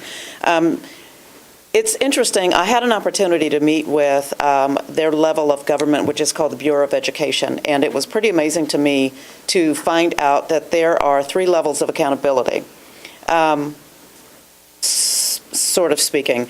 The children are, how should I put this? When they don't look at accountability the same way we do. They don't take the test and measure to see how well a child is doing, and then look at it and say, okay, well, this child needs to go here and this child needs to go there. They look at it based on the level of school that they are able to get into. If they have to take a test to get into some preschools, or not preschools, primary schools. Once they are ready to go on to secondary school, which would be our middle schools, they're tested again for placement in particular middle schools or secondary schools. The big test, as Ms. Shepard talked about, one of the big tests is at the level of high school. Their education is free for primary and secondary, but everybody pays if they want to go to senior high school. If you cannot pay, you do not go. So now you talk about children who at 12 to 14 years old who may not be in school because they cannot afford to pay for it. You again are tested to get into, the children are tested to get into high school, where the expectation is they will perform well on that state test. And it is given one time per year. And as Ms. Shepard said, it's a 3-day process. We toured on high school, and there were children there who had totes of books and papers that they had to study from for this test that literally were about this wide. It was a tote and that large. And those were the ones that were sitting next to their desks, not to mention the books that were piled up on their desks. Everything they do is based on getting into an elite college. And part of that is getting into a good high school. Once you get into that high school, immediately they start thinking about that state test to get into university. And it's unfortunate, but the truth of the matter is, for some of these students, if they don't pass that examination, it's almost a form of dishonor for their families. And that is unfortunate, because these children are under a tremendous amount of stress. Even with that, they were the biggest balls of sunshine I had ever seen in my life. Most pleasant and loving children I have ever witnessed, and would do anything in the world for you. And so it made us sort of feel like we understand the stress that they go through, we understand that, but it kind of made us feel like we were in a very special place with these children. It kind of made me, I don't know, feel like I wanted to wrap them all up and bring them all home. In fact, a couple of them actually asked us how our children learned in the United States, and if they had to do this type of thing. And, when we answered their question, they were like, we want to go study in the United States. But that was based on a classroom demonstration that Kevin Armstrong performed, where he actually had the kids interacting, and they were able to get up out of their seats and go to different places in the classroom to answer these questions. And so one student said, well, you have lots of games in your classrooms in the United States, and we tried to make them understand it's just one form of learning, but they were adamant they just want to come to the United States and have fun while learning. So it was a fantastic experience, and I will never forget it, ever, ever, ever. So thank you, Ms. Shepard, for your report.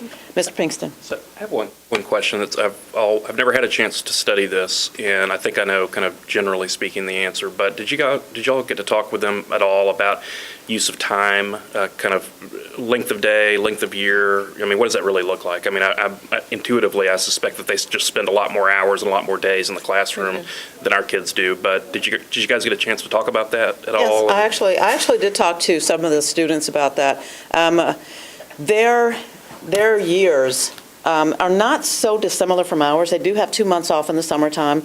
They start generally around the first part of February. They have the entire month of January off. They come back in February, and then they go to, I think, like the end of July. They're off August and September, and then they pick it back up. They do. We talked to several high school students. They study 10 hours a day. That's study. It's mandatory. A lot of the children that we met actually stay on campus in the dormitories on campus, and they go home on the weekends. And that is in the high schools and in some of the secondary schools as well.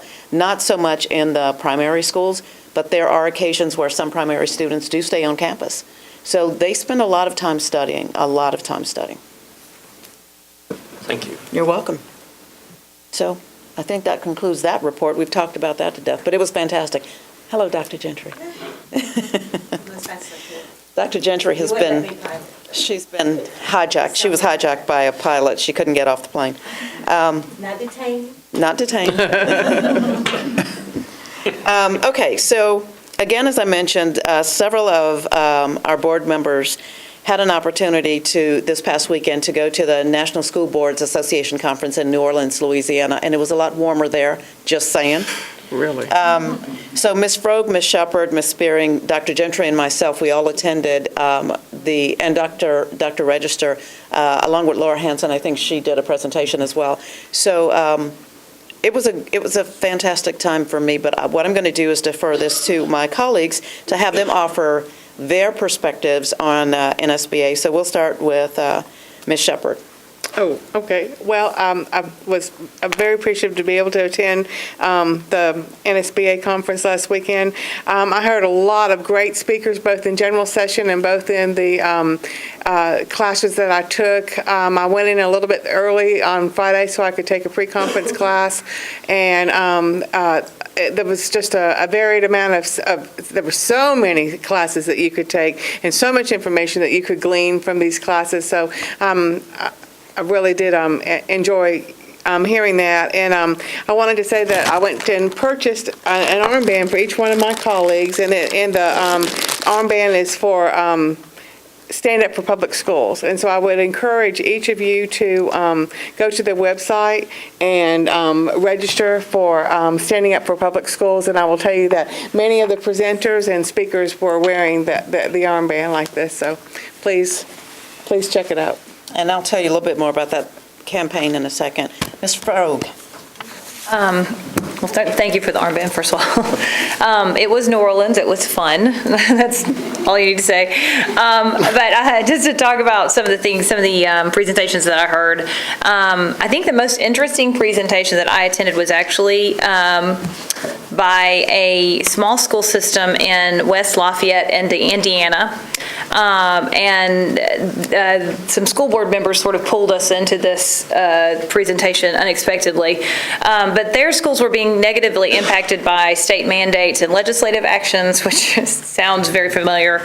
And they decided to have a grassroots campaign to raise money to make a documentary to highlight some of the problems they were facing. And that became a film called Rise Above the Mark. So they screened the film for us. It is an hour-long documentary.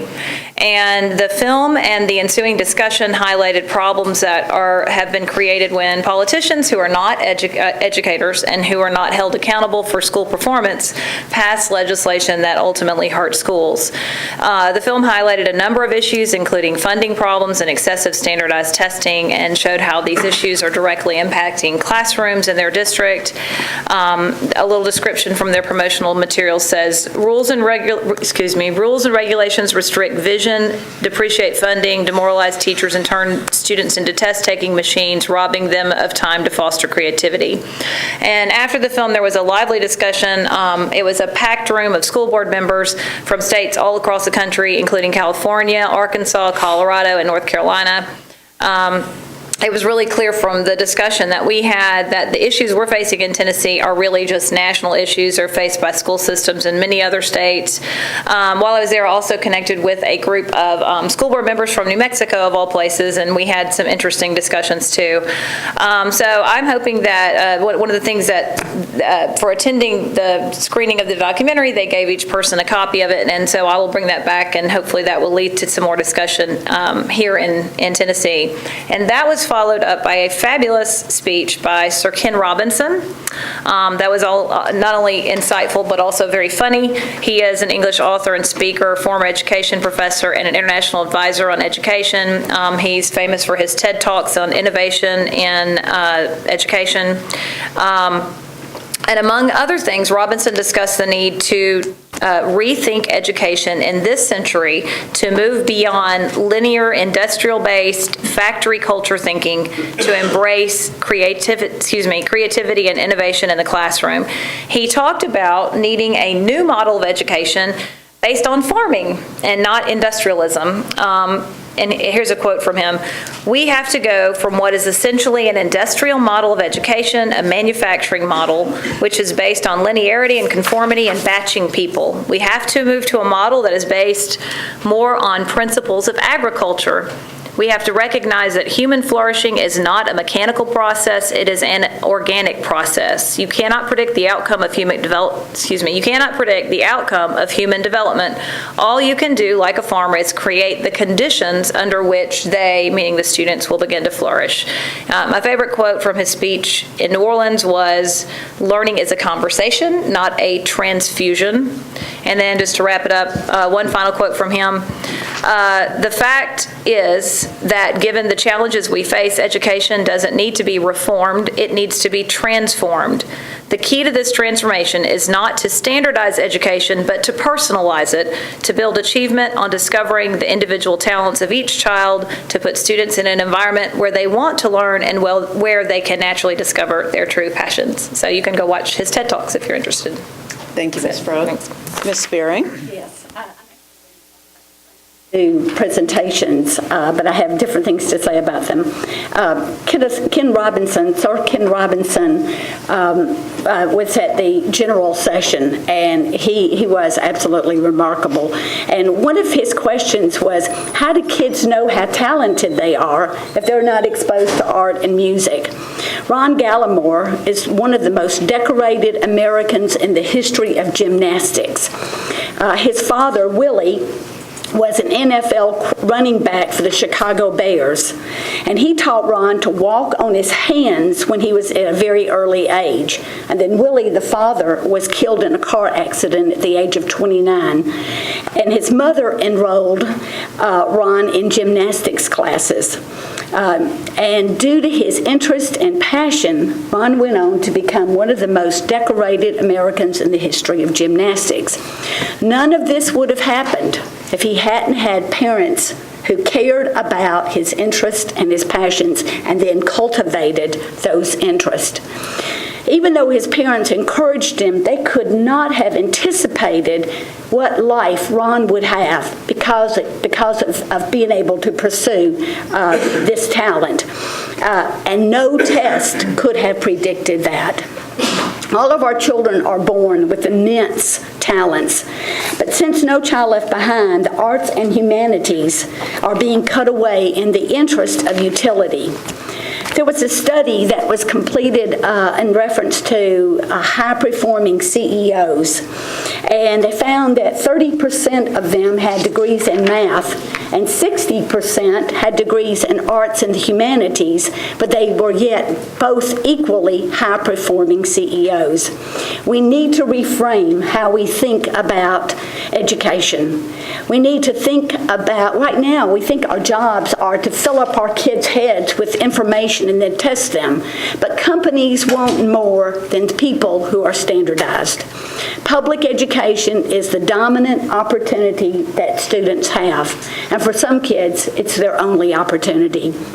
There are good and bad schools everywhere, and there are good and bad doctors and lawyers everywhere. The great challenge is to reframe what we're doing in school. If the culture is strong, then the conditions for growth are strong. Our job is to create the conditions for learning so that we will create a future that we all want to live in. And then when Amy and I were walking actually to another session and we saw Diane Ravich's big poster that was bigger than life, we decided to talk to the people who were in the hall that were kind of sharing about the film.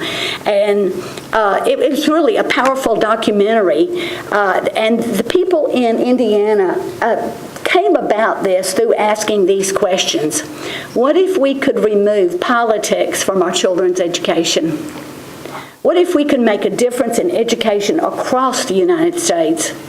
What if the U.S. was a top educational system in the world? What if we didn't have high-stakes testing? What if we could wipe the slate clean and ask teachers, what would you do if you didn't have to prepare for high-stakes tests? What would happen if our society trusted our school administrators and returned responsibility for our public schools to our professional educators rather than federal and state regulations imposed by legislators? You may be thinking you're dreaming, but how can you get things done if you don't dream about it first? The U.S. is the only nation in the world that administers high-stakes tests to every child every year. Finland is a high-performing nation, but unlike China, they have no standardized test.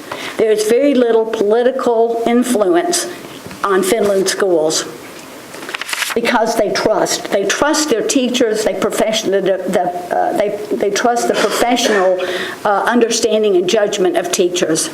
James Vollmer, who's the author of Schools Cannot Do It Alone, said, if we're going to move from a model of education from the past to that was based on industrial society to a knowledge-based cognitive society, which we live in today, we can change America. But the only way to do that is to come together. The documentary, Rise Above the Mark, will serve to begin that conversation. So I look forward to receiving the DVD, and we'll look forward to sharing it with you. Thank you, Ms. Berry. Dr. Gentry? So as Anna mentioned in her part of the presentation about the conference, the book itself is probably about 2 inches thick. It is pretty overwhelming. So if anyone is planning to go to another conference, start looking through the agenda early.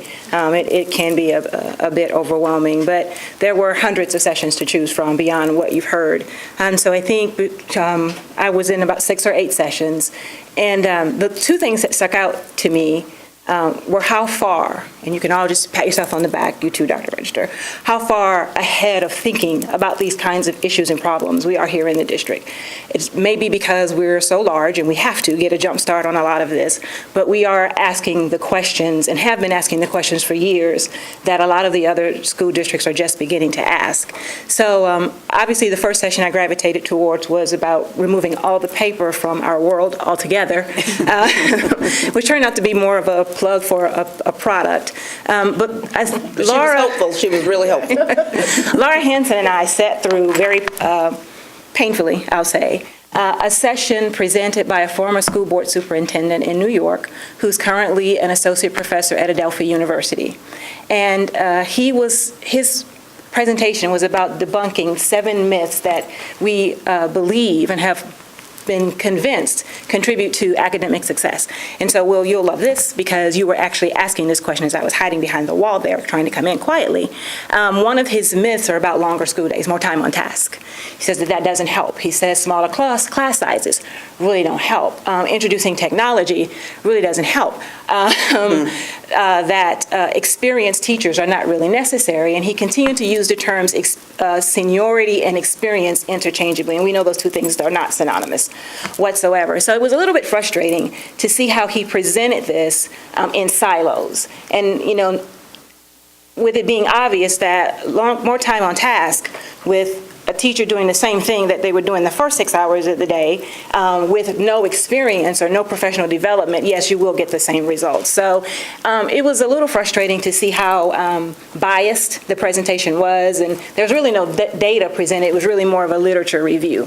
However, it did cause me to chase Cheryl down and Dr. Register down, and because, as you know, NSBA will be here in Nashville next year, so I will just urging you and your staff to put together some presentations and submit as many as we possibly can so that we can sort of tell a more comprehensive story, given the things that we have done and been able to do with data gathering, making the decisions based on that evidence that we are gathering, and then the things that we are doing with not just bringing technology into the classroom, but integrating it into teaching, creating professional development to support the integration of that technology, and the results that we're beginning to see from some of those things. So, again, there were several sessions. Cheryl asked us to pick one, and so that was the one that was probably that stuck with me, I would say, the longest, or stuck on me, or in me, or I don't know. And I think by the end of that session, you and Laura Hanson were probably trying to figure out ways to eat a little bit of the foam out of the chair, but yeah, I bet. Yeah, I bet. Thank you, Dr. Gentry. And I will wrap up by saying that this year I attended the national conference as delegate for TSBA. I was there all day Friday in delegation meetings, and it was quite interesting how in line with other school boards that the National School Boards Association is as far as the same types of issues in the legislature across the country. So it was quite interesting. I also attended several CUBE conference sessions that were quite exciting. One, in fact, with Glenn Singleton, who is the president and CEO of Pacific Educational Group. He had some very interesting takes on racial equality in our schools and how that is directly aligned with academic success for our children. So I actually brought a couple of his books back that I'll share with the board a little bit later, but it was quite an eventful weekend. We, as Sharon said, the national conference will be in Nashville in 2015. The dates are March 21st through the 23rd, and we get an opportunity to show the world or show the nation what we do here in Tennessee, and more specifically what we do here locally. So I'm working with the executive director for NSBA, as also with our executive director at our state association, to determine if there is any input that they need from our local school district, since we will be basically hosting this event. It'll be pretty cool to have. By the way, the attendance is going to be, and for those of you who absolutely love school board members, you're going to love this one. An average of 6,000 school board members from across the nation will be embarking on Nashville in 2015. So get ready for that. So it should be interesting. One other thing that I forgot to mention earlier, I will be bringing a resolution at our next business meeting.